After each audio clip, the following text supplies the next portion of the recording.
Commander Zarthek stared at the tactical display with growing unease.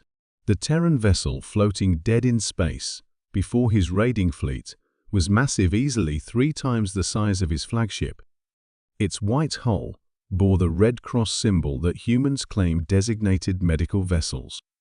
"Scans confirm it's a hospital ship," his sensor officer reported. "The TT-SH Mercy. No apparent weapons systems. Hull breaches on decks 7 through 12.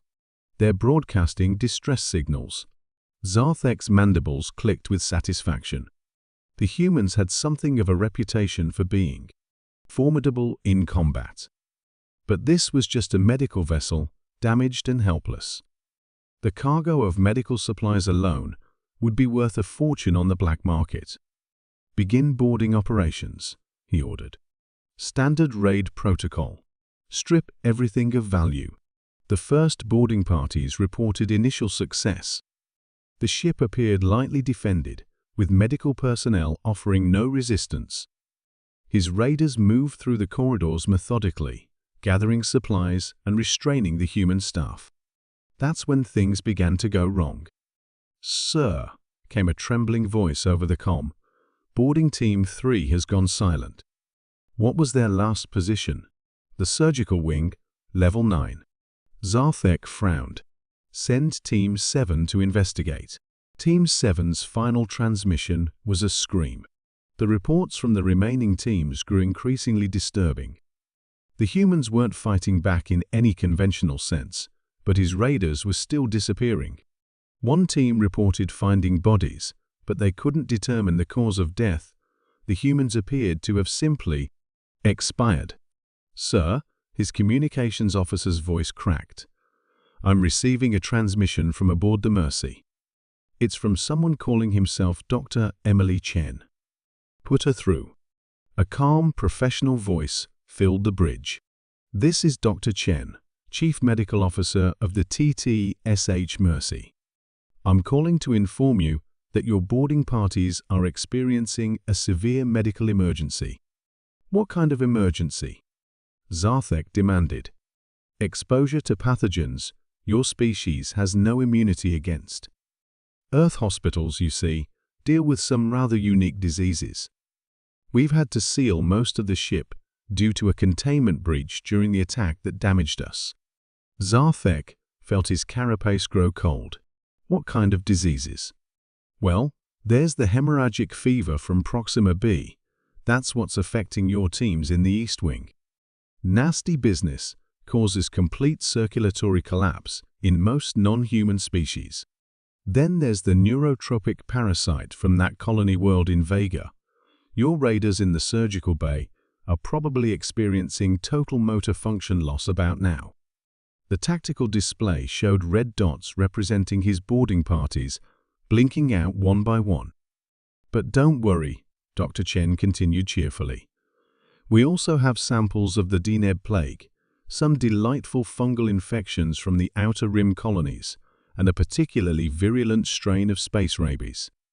Our quarantine protocols are quite comprehensive, but explosions do tend to breach containment systems. Get our people out of there." Zarthek roared. "I'm afraid that's not advisable. You see, several of your raiders have already returned to your ships. The incubation period for most of these pathogens is approximately 6 of your standard time units." Zarthek watched in horror as his own medical bay lit up with emergency alerts. His raiders were collapsing throughout the fleet. However, Dr. Chen's voice remained maddeningly calm. "I am a doctor. I took an oath to help all sentient beings, regardless of species. We happen to have the necessary treatments aboard. What do you want?" "Nothing complicated. Immediate withdrawal of your fleet. Return of any supplies you've already taken. And perhaps a public apology for attacking a clearly marked medical vessel in violation of about 17 different galactic conventions." Zarthek's pride warred with his crew's survival. Around his fleet, more red lights were appearing as the diseases spread. "I also," Dr. Chen added, "recommend updating your intelligence files. Earth hospital ships don't carry conventional weapons because, frankly, we don't need them. We carry things much worse. What guarantee do I have that you'll provide treatment? I'm a doctor, she repeated simply. It's what we do. 2 hours later, Zarthek's fleet was in full retreat, his surviving crew medicated and recovering. The TT-ESH Mercy continued on its mission to a refugee colony, its staff having treated everyone aboard the raider ships, including the pirates who had attacked them. The incident report filed by Zarthek was brief: attacked human medical vessel. Recommend classification as Class IX military threat. Do not repeat. His addendum was even shorter: never attack the humans' hospital ships. It's not their weapons you should fear, it's their mercy. Word spread quickly through pirate networks. Human medical vessels were off limits. Not because they were well armed, but because they carried something far more dangerous than weapons: an arsenal of every disease known to the galaxy, and doctors altruistic enough to heal you after accidentally exposing you to them. The galaxy's medical community later voted to give Dr. Chen their highest honor for innovative use of biological deterrents in the preservation of medical neutrality. She accepted the award on behalf of her crew, noting that they were just doing their jobs, helping people regardless of species or circumstance.